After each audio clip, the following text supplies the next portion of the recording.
Musitanteri wa komine Gitega Jacques Nduwimana ari kumwe nabo mwishirahamwe Amazi Water baratanguje icese genekezo rya ndwi ruhuma 2025 igikorwa cyo gucukura amazi yo mu kuzimu forage ku mutumba wa Higiro. Ico gikorwa kikaba caje ciyongera ku yindi mitumba 15 imaze guhabwa amazi muri yo komine ya Gitega, kandi hari n'indi mitumba yimirije kuronswa ayo mazi aboneka avuye mu kuzimu. Ico gikorwa cyo gucukura amazi kandi kiko gikorwa ku mitumba 25 yo mu ntara ya Gitega, aho vyagaragaye ko iyakeneye kurusha iyindi mitumba kuko abenegihugu batama mu kuyaronka. Genekerezo rya 6 ruhuma 2025 Uramatari w'intara Gitega ari kumwe nabo muri iryo shirahamwe Amazi Water bakaba baragendeye imitumba yo muri komine Giheta, ariko himbwa ayo mazi nyene imitumba ya Nyarunazi na Gihuga. Ubu imashini zigera kuri 4 zikaba zigenda ziranyuragiranwa ku mitumba itandukanye y'intara Gitega kugira ngo ico gikorwa kinyaruke, gutyo bazotandukire izindi ntara bahereje intara Gitega,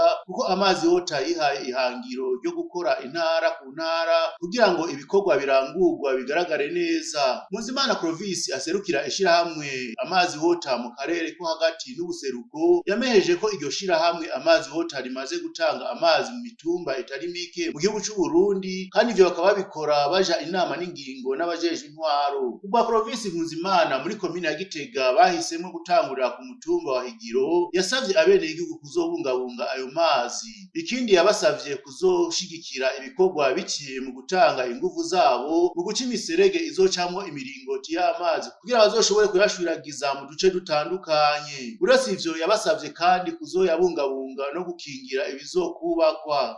Rero nkuko twama twabikoze mu yindi mitumba, ivyo dukora byose tubikorana n'abajejwe intwaro. Twebwe ntidushobora kumenya umutumba ukenya amazi gusumba iyindi. Yakuba musitanteri ngaho y'ikomine nziza ya Gitega, mwamushikirije ivyumviro mubishije ku mukuru w'umutumba.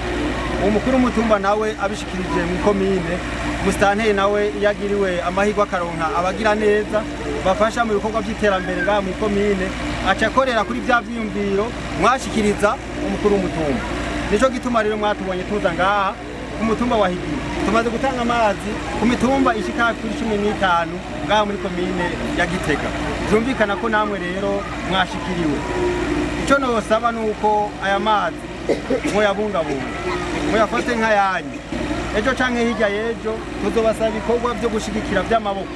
Mwebwe ntimushoboye gukoresha zya mashine, murabibona ntimushoboye kubaka, mugabo by'ukuri ibikorwa by'amaboko bimwe mwaba mwaterereye bijanye ibikorwa rusangi byo guca imiserege izocamwo amatiyo kugira ngo hirya no hino tubanyanyagizemo amabombo atandukanye kw'ishure, kw'isengero, aha mu bene gihugu aka gasagara gace gatera imbere cyane. Mugerageze rero muze mushigikire ivyo bikorwa kugira ngo muze mwibuke by'ukuri ku mwana, umuzukuru n'umuzukuruza aze yuke ko iri terambere rya wese ngaha ku mutumba mwarigizemo uruhara, kuko akantu kose iyo kaje ataco wagakozeko ico utabiriye akuya ntumenya n'ingene kigoye kubungabunga. Ariko iyo mwaterereye mu iterambere muca muheza namwe mukafasha no kubungabunga, mukibuka ko ari iterambere twarondereye hamwe yemwe, kandi iyo turi hamwe twese birashoboka. Ico gituma rero tutikumira mu gukora ibikorwa by'iterambere, dukorana n'intwaro, tugakorana namwe bw'abene gihugu. Musitanteri wa komine Gitega Jacques Nduwimana yarashimiye iryo shirahamwe Amazi Water ko ritayaze amasigara cicaro. Yameheje kandi ko uwo mutumba wa Higiro wari ufise ubukene bw'amazi. Nawe nyene yasavye abenegihugu kuzobungabunga inyubakwa zizokubakwa hamwe n'ibikoresho vyose bizokoreshwa. Jacques Nduwimana yaragabishije abazohirahira bakonona ibikoresho canke ayo mazi kuko bazohanwa hisunzwe amategeko. None rero by'ukuri amazi tubasaba yuko niyaboneka inyubako zizoba ziyakoze muzozibungabunga nka kurya ubungabungira co muhira mu nzu iwawe. Aha muzobona ivyo bagiye kubaka, nibamara kuyakura mu kuzimu bazoca bubaka ahashikira, bubake bazohashira amaplake solaire kugira ngo haboneke ingufu zo kuyakwega ava mu kuzimu. Ibizovyubatse byose harya tubasaba yuko muzobibungabunga mukabicungera nta kurya ucunga ivyo mu rugo iwawe. Hariho amatanga azoja hatandukanye, amarobine bazobubakira mu buce butandukanye kugira ngo amazi arashikire. Byose tubasaba yuko muzobibungabunga, ntidusanga amazi ariko arisesa sivyo gahemu. robine mwigisha aba bana yuko kuza kuyinyiginyura cyangwa kuyikinisha bayonona mugabo bayikoresha bagiye kunywa amazi cyangwa kuvoma. Hari n'abantu twumva ko ari imburabugiri, igihugu kigora kigakorera iterambere mugabo ugasanga baca bonona, basanga bagiye kw'ibirobi bakaja kuyigurisha 3,000 kandi akaja tubuza kunywa amazi turi mihana irenga 100 kubera agakoresho y'ivyitiyo yivye plaque solaire. Abo tubone no kubagabisha uzohirahira agafatwa mu bwo busuma igihe azoronka n'ikizowacorosha kuko azoba ari umwasi w'iterambere. Yasabye ko hoshigwaho vuba komite zizokurikirana ivyo bikorwa vy'ayo mazi. Ikindi abenegihugu ngo bakwiye kumenya ko ayo mazi ari gwabo atarayishira hamwe kuko bamwe bakunze kubivuga. Nuko guhera ubunyene cyo dusaba nyakwa mukuru w'umutumba nabo bafatikanije muce mudushiraho komite murumva ko hanizije kubungabunga aya mazi, kuraba inyubako ziyagize no kuyakoresha neza kugira ngo tugire akamaro twese. Turasaba rero yuko by'ukuri guhera ubunyene namwebwe mutwereka yuko umugamba ari uwanyu, sivyo?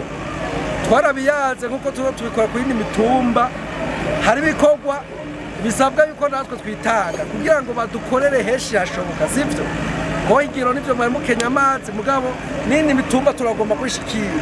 Twarabasabye yuko bakoresha uburyo bw'amafaranga buke bushoboka, ibindi navyo tubiteramo ingufu mu bikorwa rusange kugira ngo ubwa buryo buze gukora n'ahandi kwindi mitumba. Mukuru w'umutumba Higiro yamenyesheje ko bazokora ibishoboka vyose bagatanga ingufu zabo kugira ngo bashigikire ico gikorwa kuko bari banyotewe amazi meza. Yasavye kandi ko iryo shirahamwe ryo kwiragiza amazi ku bucimbiri bwose bugize uwo mutumba no ku yindi mitumba.